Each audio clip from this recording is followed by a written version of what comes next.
बिस्मिल्लाहिर्रहमानिर्रहीम, अस्सलाम वालेकुम नाज़रीन, मैं हूँ आसमा शिराजी। प्रोग्राम है फैसला आपका। कल पाकिस्तान पीपल्स पार्टी के शो के बाद, उसको पावर शो कहें, सक्सेसफुल कहें या अनसक्सेसफुल कहें, लेकिन बहरहाल कल सारा दिन जो थी वो सिर्फ और सिर्फ पाकिस्तान पीपल्स पार्टी की खबरें ही इलेक्ट्रॉनिक मीडिया के ऊपर और प्रिंट मीडिया के ऊपर छाई हुई थी।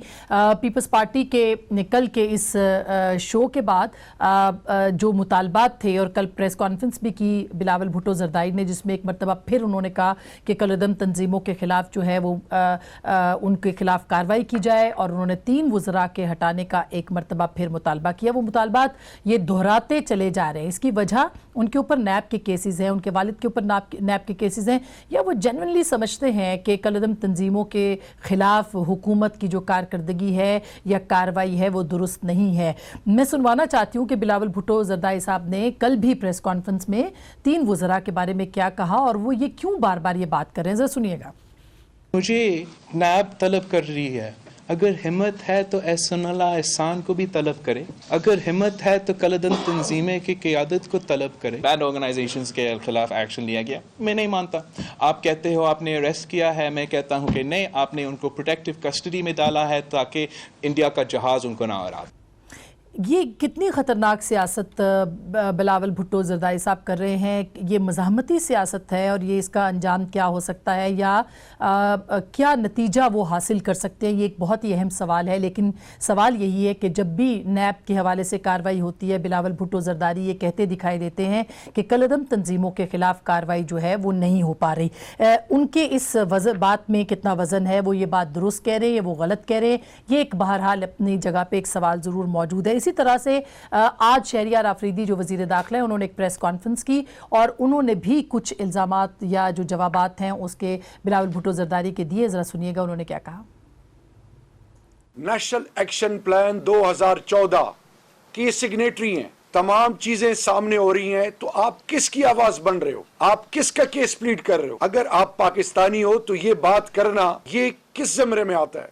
देखें जी, रियासत पाकिस्तान किसी लेवल पर, मैं पहले कह चुका हूं, कोई कितना बड़ा मोतबर अपने आप को समझे, कानून से बालातर कोई नहीं, और इस मुल्क के मफादात के खिलाफ और आइन और कानून के खिलाफ जो भी जाएगा, इंशाअल्लाह हुकूमत उसके खिलाफ एक्शन लेगी, और आने वाले दिनों में सब चीजें आपके सामने। ये वजाहत उनको ज़रूरी करनी थी कि कलदम तंजीमों के खिलाफ एक्शन लेंगे या कलदम तंजीमों के खिलाफ कार्रवाई का मुतालबा करने वालों के खिलाफ उनको एक्शन लेना है।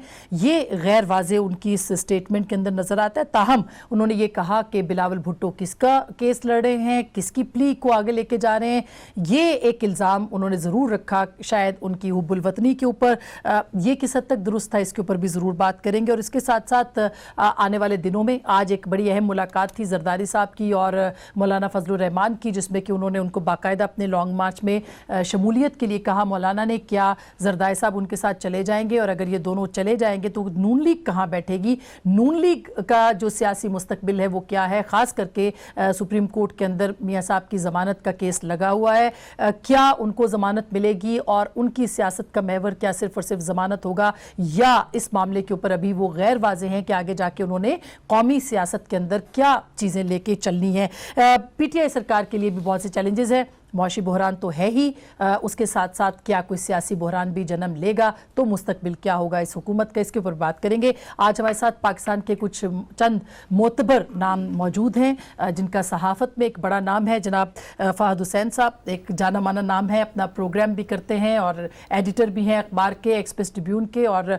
एक्सप्रेस टीवी के ऊपर भी आते हैं, और बहुत सीनियर सहाफ़ी हैं। बहुत बहुत शुक्रिया आपकी तशरीफ़ आवरी का। मेरे साथ मौजूद है जनाब ज़ियाउद्दीन साहब, किसी तारुफ के मोहताज नहीं है, पाकिस्तान की सहाफ़त के चंद बड़े नामों में एक बड़ा नाम है, बहुत मोतबर, बहुत सीनियर। बहुत शुक्रिया सर आपकी तशरीफ आवरी का। जनाब मजहर अब्बास साहब अगेन एक बहुत मोतबर सहाफ़ी और कॉलम निगार हमारे साथ कराची से हमें ज्वाइन कर रहे हैं, सर आपका भी बहुत शुक्रिया। और जनरल रिटायर्ड अमजद शुएब साहब हमारे बुज़ुर्ग, हमारे मोहतरम, हमें पिंडी से ज्वाइन कर रहे हैं। जन साहब आपका भी बहुत बहुत शुक्रिया आपकी तशरीफ आवरी का। और सबसे पहले फ़ाद साहब मैं आपसे शुरू करना चाहती हूँ कि ये जो आज कल सियासत चल रही है और बिलावल साहब अब फ्रंट फुट के ऊपर खेल रहे हैं, ये इसको आप बहादुराना सियासत कहेंगे, इस नताइज इसके क्या हो सकते हैं, क्या सोच के फ्रंट फुट के ऊपर आके बिलावल खेल रहे हैं?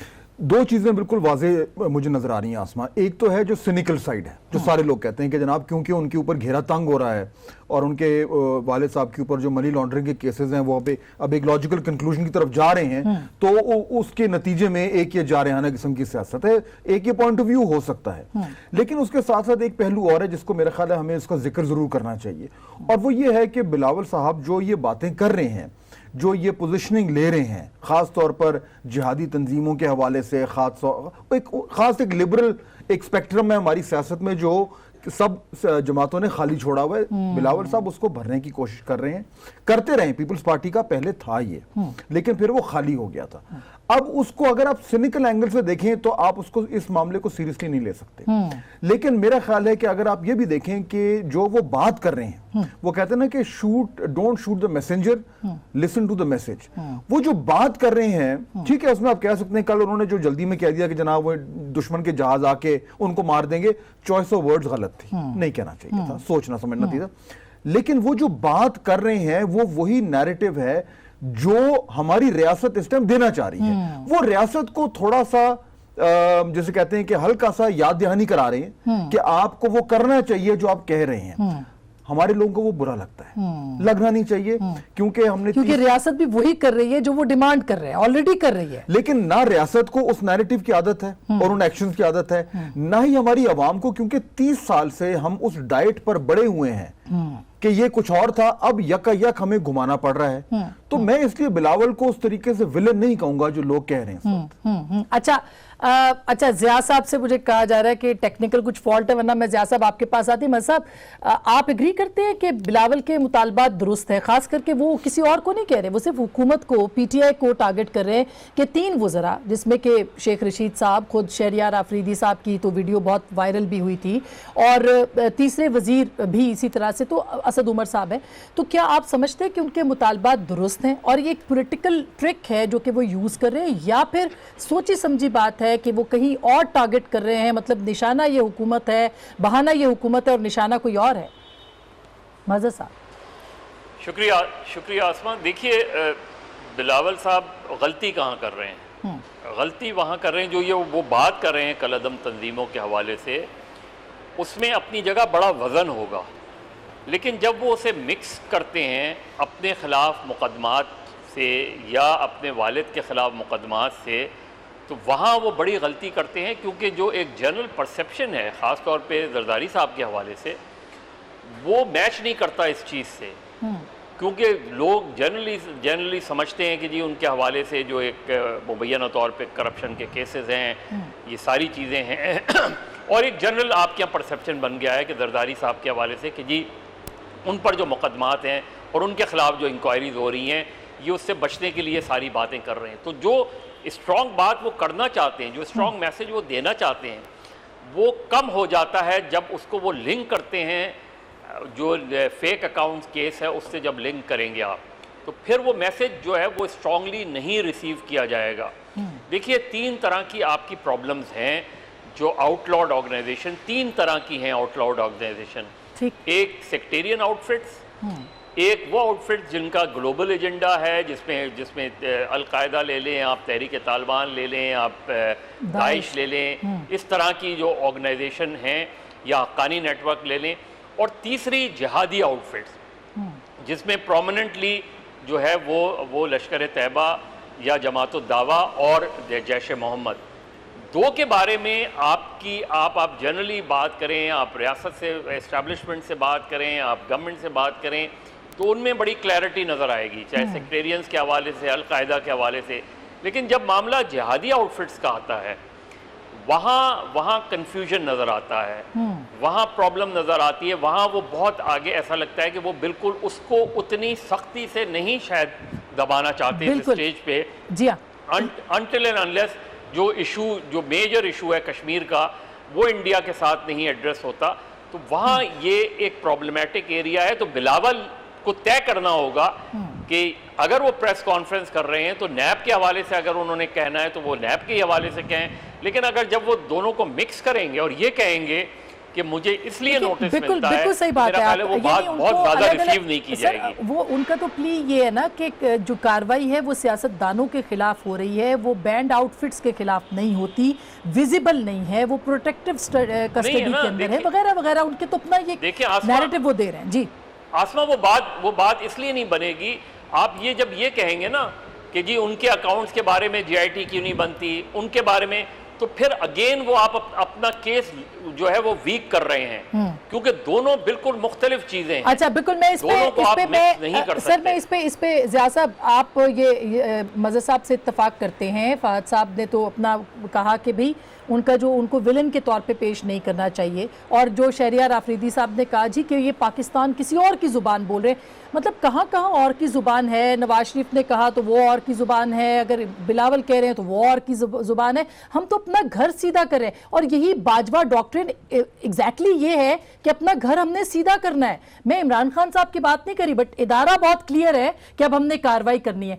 आप समझते हैं कि जब शेख रशीद साहब ये आके उठ के टीवी पे कहते हैं कि मैं जिहादी हूं और अगर मुझे कहा जाएगा तो मैं जिहाद करने जाऊंगा, तो ये दुरुस्त है? उनको भी ऐसा कहना चाहिए टीवी पे आके? ज़िया साहब,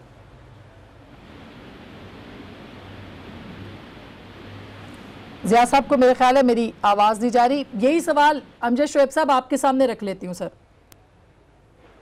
रहीम, देखिए आसमा, पहले ये हमें वाज़े तौर पे समझ लेना चाहिए सर कि हम अभी भी जंग की हालत में हैं। इंडिया से थ्रेट अभी खत्म नहीं हुई। ये मौका नहीं था कि आप इस तरह की बात करें जो भारत कर रहा है। वो आज भी कह रहे हैं, उन्होंने शुरू कर दिया हुआ पहले से ही कि जी आई वॉश कर रहे हैं, ये दिखावे का काम है, कुछ नहीं किया जा रहा। ये वो नैरेटिव है जो कि बाहर से चल रहा है, और उनके लिए ये म्यूजिक था जो भी इन्होंने बातें की बिलावल जरदारी ने, वो सारी बातें वहां से भी आप देख लीजिए कि उनको मीडिया सारा उसी पे बात कर रहा है कि जी देखें ये हो रहा है वहां पे। तो आप अपने मुल्क के लिए बड़ी शदीद मुश्किलात पैदा कर रहे हैं, बावजूद सब कुछ करने के। अब इसमें मकसद क्या, भारत क्या चाहता है? देखिए, आप अपने जो आप दो ऑर्गेनाइजेशन जिनसे भारत को तकलीफ, आप उनको ले लें। आपने वाज़े कहा कि जी वो किसी भी, ना बॉम्बे में वो उनका कोई सबूत है वो शामिल थी, ना उड़ी में शामिल थी, ना वो हमने इनकार किया कि जी वो हमारे कोई लोग शामिल नहीं थे पठानकोट में, पुलवामा का भी हमने नहीं माना।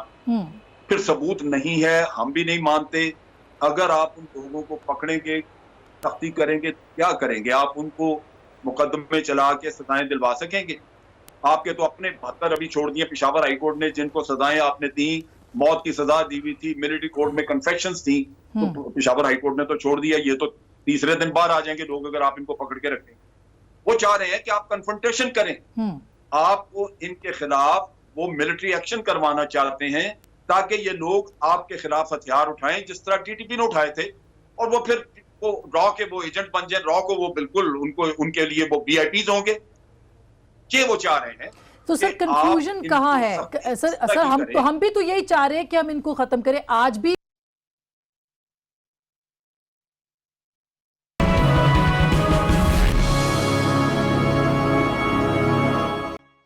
प्लान के तहत चल रही है। अच्छा ठीक, जैसा आपकी बात समझ आ गई, आप कह रहे हैं कि हमें इनको मेनस्ट्रीम करना है, लेकिन सर दुनिया तो आपसे कुछ और मुतालबा कर रही है। रेडिकलाइजेशन थी, क्रिमिनल एलिमेंट को अरेस्ट करना था, बाकी डीवेपनाइजेशन थी इन ऑर्गेनाइजेशंस की। फर्स्ट साहब आप एग्री करते हैं, वो कह रहे हैं कि हम इनको बहिरा अरब में नहीं फेंक। नहीं देखिए, उनके फ्रीज हो चुके हैं, जैसा सुनिएगा जरा, बंद हो चुके हैं, हुकूमत ने उनकी डिस्पेंसरियां ये वो हर चीज टेक ओवर कर ली हुई है। ठीक ठीक, तो आप चाहते क्या है? बाकी यही रह गया ना कि आप एक कन्फ्रंटेशन तो चाह रहे फिर हैं। जब सब कुछ गवर्नमेंट कर रही है तो फिर बिलावल के मुतालबे को जवाब देंगे, हम कर रहे हैं।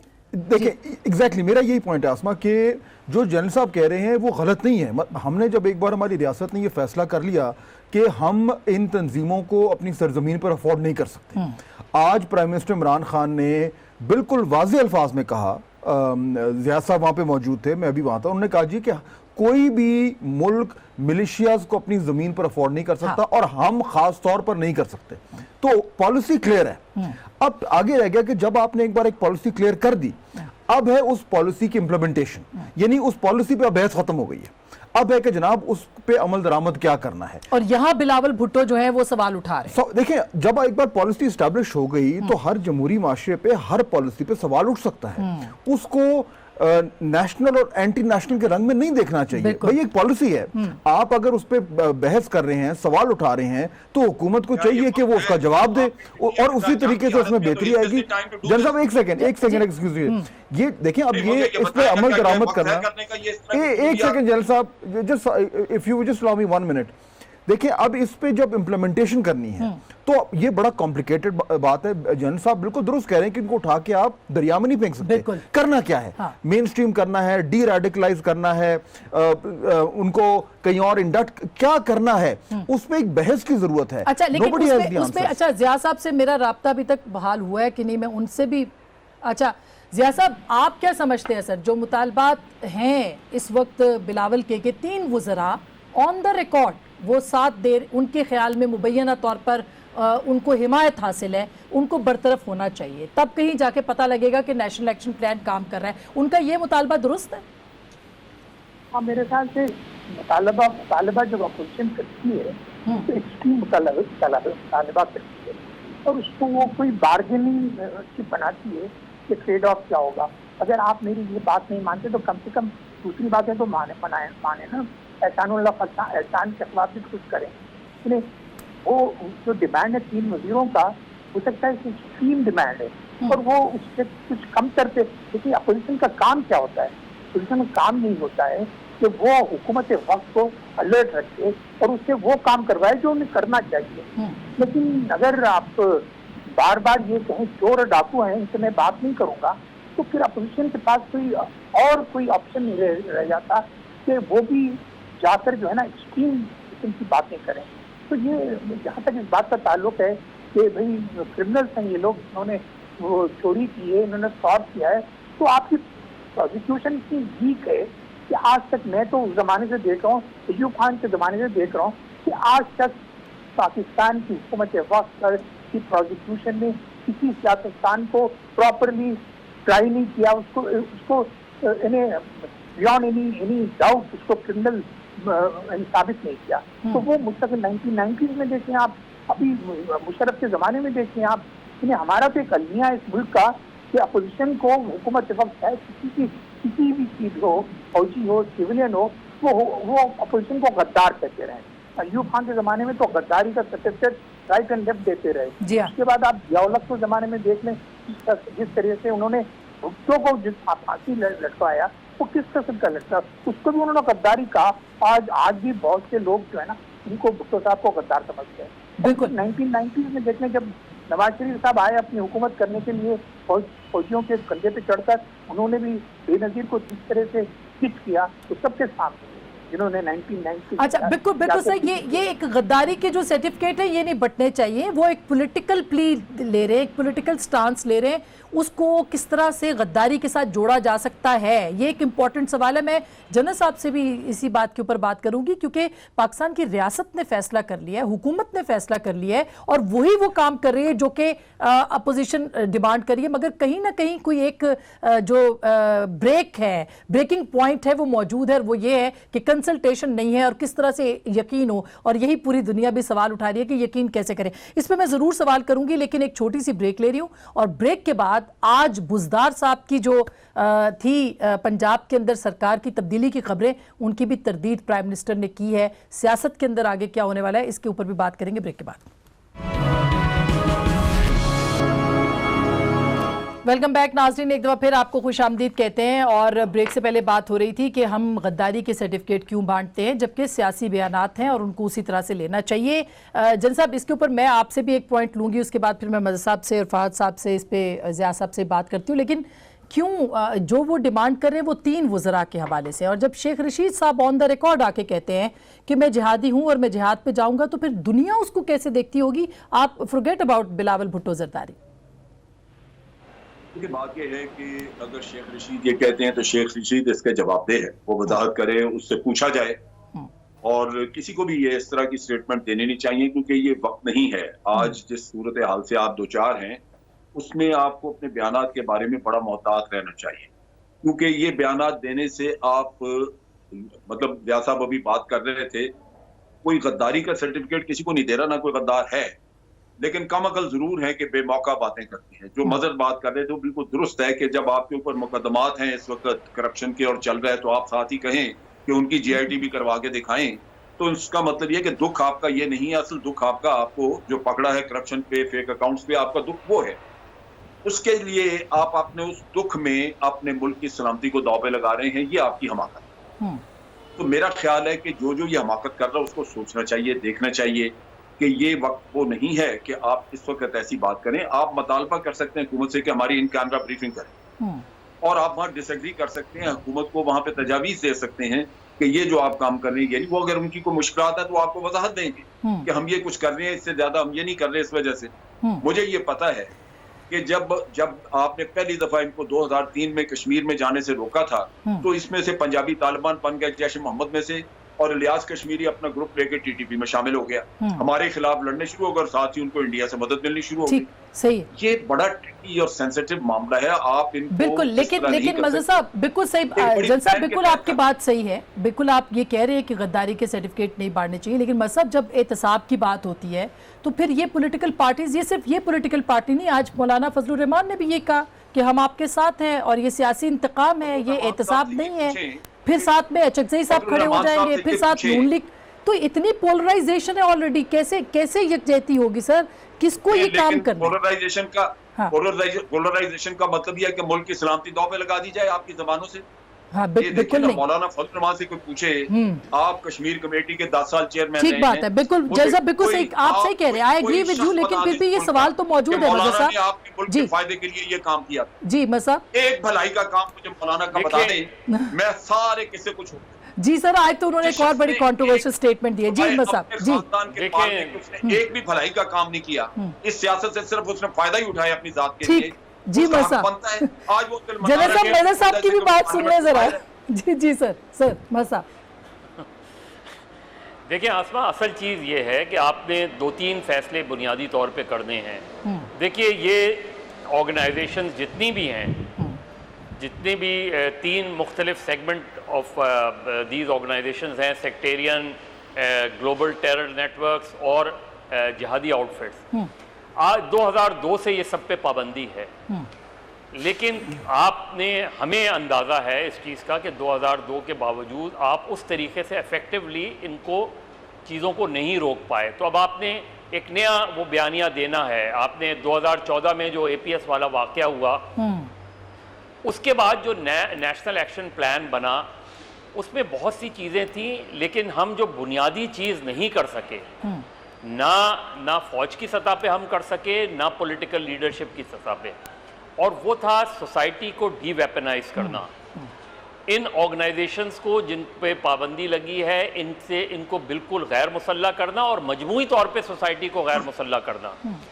जब आप गैर मुसल्ला नहीं करेंगे, आप देखें कि लाखों की तादाद में असला लोगों के पास है, चाहे वो लाइसेंस्ड असला हो या उसकी वेरिफिकेशन नहीं हो या गैर लाइसेंस असला हो, और इन ऑर्गेनाइजेशन के अब असला के साथ उनको आप डी रेडिकलाइज कैसे करेंगे? जी अच्छा, ये मतलब अगर हम पॉलिटिकल सिचुएशन के साथ जोड़े, देखिए आप जो बात कर रहे हैं वो नेशनल एक्शन प्लान की है।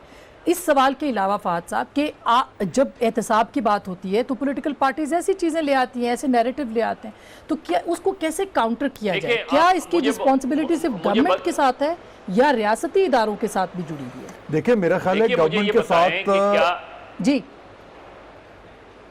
गवर्नमेंट की जिम्मेदारी बिल्कुल है, लेकिन मैं तो ये कहूँगा कि इन तंजीमों को यहाँ तक लाने में रियासत का बहुत बड़ा रोल रहा है, बल्कि शायद अगर ये मैं कहूँ कि मरकजी रोल रहा है तो गलत नहीं होगा।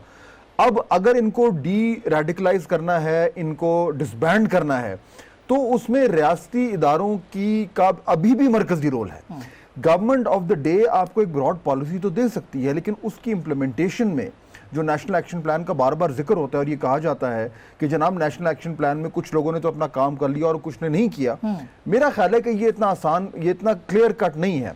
बहुत सारे लोगों ने बहुत कुछ नहीं किया और उसको करने की जरूरत है। और शायद मैं तो ये कहूँगा कि अब भी सबसे ज़्यादा इंपॉर्टेंट चीज़ ये कि हम वाकई में कन्विंस हों। आसमा, आई थिंक दिस मेरे ख्याल में सबसे इंपॉर्टेंट पॉइंट ये कि हमें ये सब कुछ अपने लिए करना है, FATF के लिए नहीं करना, अमेरिका यूरोप के लिए नहीं करना, अपने लिए करना है, क्योंकि इसमें हमारा इंटरेस्ट है, नेशनल इंटरेस्ट ये है कि हम लोग एक ऐसा मुल्क बने जिसकी सरजमीन पर इस तरह के लोग ना हो, हमारे फायदे के लिए। ये हम कन्विंस होंगे तो फिर अगली कहानी चलेगी। यहाँ पे टेस्ट केस अभी भी वो मौजूद है, और ये टेस्ट केस गवर्नमेंट के लिए भी है ज़िया साहब। ये इशू है नहीं जी, मैं एक सेकंड आसमा में एक ऐड करना चाह रहा हूँ। जी जी जी, ये जो फहद बात कर रहे हैं ये इशू है नहीं। आप इनको फांसियां लगा दें सबको, अगर फिर इंडिया में कोई वाकया हुआ इल्जाम आप पे ही आएगा। ये उनकी फॉरेन पॉलिसी का अपना ऑब्जेक्टिव्स हैं। उन्होंने आपको टेररिस्ट स्टेट डिक्लेयर करवाने के लिए, डिप्लोमेटिकली आइसोलेट करने के लिए एक लॉन्च किया है। ठीक, आप इन पे क्रैकडाउन करें, ये इंडिया की प्रॉक्सीज बन जाएंगी और उसके साथ साथ आपके ऊपर इल्जाम भी रहे। अच्छा, वरना दुनिया को नजर नहीं आता। लेकिन अगर हम टेररिज्म बिल्कुल सही आप कह रहे हैं, लेकिन ज़िया साहब वो भारत में जाके मर, ठीक कह रहे हैं साहब, लेकिन हमें अपने घर के लिए भी तो कुछ करना है ना। हम क्या है, हमें अपनी मैशत तो देखें इस वक्त ज़िया साहब, इस वक्त आस्तीनों के सांप हैं जी, जो ये हमें मरवा रहे हैं। वरना क्या आपके पास कलभूषण नहीं है? जो एहसानुल्लाह एहसान के अच्छा, बयानात आपके पास बिल्कुल, नहीं है? बिल्कुल, वो जन साहब, गवाही आपके पास जो इंडिया के खिलाफ आपके पास आज मौजूद है। ठीक बात है, एहसानुल्लाह सब कुछ है, एहसान। लेकिन जब चाहे आप जो है बता जुर्मे सकते हैं ज़ईफ़ी की नेशनल सजा, प्रोटेक्शन। मर्ग मफाजात, हमारी मैशत कमजोर है सर, हम वहाँ पे नहीं आप खड़े नाम हुए। नहीं लेते, ये भी हुकूमत नाम नहीं ले रही आसमा। असल दुख ये है कि आप दुनिया को भारत का असल चेहरा नहीं दिखाते। ठीक बात है, हमारे आप तो रोना रोते हैं नॉन स्टेट एक्टर का, हमारे पास तो उनके रियासती एक्टर पड़ा हुआ है, उनकी रियासत का। बिल्कुल, जो वहाँ ज़िया से साहब, जो उसको ज़िया साहब, उसको क्या वहाँ से एक जनरल इकोनॉमिकली कमजोर रियासत माशी तौर पर अब क्या हुआ? वो कैसे क्या अपनी आप बता नहीं पॉलिसीज को सकते? दुनिया को मनवा सकती है मेरा और बात कहने कर का सकती है मतलब ये सर? है कि एक तरफ तो इकोनॉमी आपकी गई हुई है, आसमा, दूसरी तरफ जी, आप दहशत ये फैला रहे जनरल साहब हैं। ये अगर भारत अपना की नैरेटिव- कामयाबी जनरल साहब एक मिनट कि दीजिएगा, आप मजलूम के जुल्म आप पे हुआ और जनरल साहब मजलूम एक- दुनिया के सामने भारत बन गया। ठीक ठीक ये ठीक, उसकी डिप्लोमेसी है ज़िया साहब, कि वो जी। अपने आप को मजलूम बना के पेश कर रहे हैं चलिए। और हमारे लोग उसको हमदर्दी कर रहे हैं उसके जनरल साथ। साहब, अगर जनरल दुख साहब ये थोड़ा है। सा मुझे मौका तो दें प्लीज। जी जनरल जी, साहब जनाब, थोड़ा आप सा बोलिए, मौका तो जनाब। दें। जी, देखिए ज़िया दो साहब। इश्यूज हैं, दो इश्यूज हैं इस वक्त कि एक तो है करप्शन, दूसरी है एक्सट्रीमिज्म। अच्छा, करप्शन का जहाँ ताल्लुक है, हर हुकूमत इस मुल्क में इस्टेब्लिशमेंट जब भी किसी हुकूमत को निकालना चाहती है तो उस पर करप्शन के चार्जेस लगा देती है, लेकिन सिर्फ मीडिया ट्रायल करती है, उसको आखिरी तक कंक्लूजन तक नहीं पहुंचाती है। दूसरी तरफ एक्सट्रीमिज्म के जो माइंडसेट पाकिस्तान में बन चुका है, वो ऐसा इन्हें ये इसमें इनकलकेट हो चुका है। आप पाकिस्तान की सोसाइटी में जहाँ भी जिस सेक्शन में भी जाएं, ये जो एक्सट्रीमिज्म का माइंडसेट जो है ना वो बैठ गया है। अब उसको निकालना है। जहाँ तक डी रेडिकलेशन करने की ज़रूरत है या डीवेपनाइजेशन करने की ज़रूरत है, उससे पहले हमें ये जो माइंडसेट जो बना हुआ है हमारी सोसाइटी में उसको निकालना पड़ेगा। बिल्कुल। और जहाँ तक पाकिस्तान को प्रोटेक्ट करने का ताल्लुक है अगेंस्ट इंडिया, वो तो सारी कौम जो है इन्हें पूरी कौम जो है वो करती चली आ तैयार रही है हिंदुस्तान से कभी भी अपने आप को प्रोटेक्ट करने के लिए। हमें नहीं चाहिए नॉन स्टेट एक्टर्स, हमें नहीं चाहिए ये टेररिस्ट, हमें अपने आप को प्रोटेक्ट करने के लिए। अच्छा, मैं हमें सर नहीं चाहिए बिल्कुल ये एक छोटी सी non-state ब्रेक लेती हूँ। actors। ब्रेक के बाद इसके बाद किया क्या जाना चाहिए इसके ऊपर, क्योंकि हम जिस तरह की स्टेट में है इस वक्त, हमारी इकॉनमी इस काबिल नहीं है इस वक्त कि हम दुनिया से लड़ाई लें और दुनिया अपना एक पॉइंट ऑफ व्यू बना के बैठी हुई है हमारे बारे में। हमने उनको यकीन कैसे दिलाना है? ब्रेक के बाद।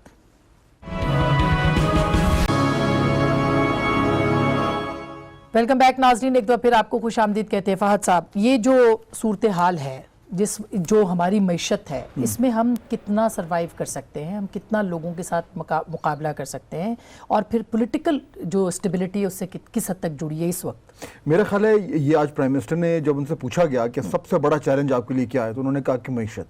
And I think is right.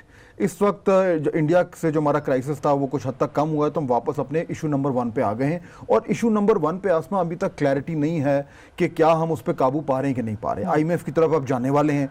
हुकूमत का दावा है कि जनाब हमें अब बहुत बेहतर शराइत मिल रही है, बहरहाल जब मुआहदा होगा तो मैं अंदाजा होगा। लेकिन उसके बाद असल इम्तहान तो फिर शुरू होगा कि जब आपने IMF से पैसे ले लिए, उसके बाद जो आप कड़वी गोली खाने के लिए तैयार हो गए, कड़वी गोली होगी, महंगाई होगी, ग्रोथ का और महंगाई अनएम्प्लॉयमेंट ऑलरेडी बहुत है, डॉलर का रेट बढ़ेगा, सब कुछ होना है। वो कड़वी गोली हम तब खा ले जब हमें पता हो कि गोली खाने से बीमारी जो है वो खत्म हो। लेकिन अगर आपने गोली भी खा ली और ना भी हुई, वो इस्लाहात जो आपने करनी है जिसकी बुनियाद पे आपकी मईशत पटरी पे चढ़ेगी, वो इस्लाहात क्या हम कर पाएंगे, ये बड़ा सवाल है। और अगर आप ट्रैक रिकॉर्ड देखें पिछले 6 महीने का, तो सवालिया निशान तो है ना, और कोई जवाब नहीं है उसका कि, और ये ज़िया साहब आपको लगता है कि फिर गवर्नमेंट जो है वो सरकार चल पाएगी? जो भी सवालिया निशान की फात साहब बात कर रहे हैं, मुस्तकबिल आपको क्या नजर आ रहा है? अगर सारी अपोजिशन इकट्ठी होकर सड़कों पे आ गई, मईशत का बेड़ा गर्क, दुनिया का दबाव हम पे बढ़ जाएगा, हम किधर खड़े होंगे सर? हुकूमत कहाँ खड़ी होगी? देखें आसमा, जहाँ तक अपोजिशन का ताल्लुक है, चाहे पीपल्स पार्टी हो या PMLN हो या इवन मौलाना हो, ये नहीं चाहेंगे कि इस हुकूमत को टॉपल करें। वो ज़रूर एज एन अपोजिशन वो इस हुकूमत को अलर्ट रखने की कोशिश करेंगे, लेकिन टॉपल नहीं करेंगे। जहाँ तक मैं ऑब्ज़र्व कर चुका हूँ और इनकी तकरीरें, इनके एक्शंस, इनकी ऑब्जर्वेशंस में मैंने नोट किया है। जहाँ तक इस बात का ताल्लुक है कि ये हुकूमत को पूरे 5 साल देंगे, और ये भी ज़रूरी है कि पाकिस्तान में एक हुकूमत कंप्लीट करे, ये जैसे पिछली हुकूमत ने किया, ये 5 साल कंप्लीट करे, ताकि डेमोक्रेटिक रूट जो है ना और ज़्यादा मजबूत हों। लेकिन जहाँ तक इस बात का ताल्लुक है कि हमारे चैलेंजेस क्या हैं, इस हुकूमत के लिए भी और आने वाली हुकूमतों के लिए भी 2 चैलेंजेस ज़रूर होंगे। एक तो मईशत होगी, दूसरी एक्सट्रीमिज्म होगी। अच्छा, मईशत को बहाल करने से के साथ साथ आपको एक्सट्रीमिज्म माइंडसेट को भी इस मुल्क से निकालना पड़ेगा। अच्छा, फिर तो वो कैसे निकलेगा? बिल्कुल, और उसके लिए कोई प्लानिंग जैसे मईशत पे नजर नहीं आ रही, उसके लिए भी नजर नहीं आ रही है सच। लेकिन मजहर साहब, आपको क्या लगता है, क्या हुकूमत बकौल ज़रदारी साहब अपने वजन से गिर जाएगी या अपोजिशन इकट्ठी होकर उसको गिराने की कोशिश करेगी? नहीं, मुझे अपोजिशन का कोई जॉइंट मूवमेंट तो नज़र नहीं आती, कोई बड़ी तहरीक नज़र नहीं आती, और उसकी बहुत सी वजूहत हैं। और अगले 2-3 महीने में ये चीज़ें क्लियर हो जाएंगी। मियाँ साहब का एक फ़ाइनल डिसीजन आ जाएगा कि उनके रिव्यू के हवाले से जरदारी साहब और बिलावल का जहाँ तक केस है, उसमें मुझे बिलावल बहुत ज़्यादा फंसते हुए नहीं नज़र आ रहे, लेकिन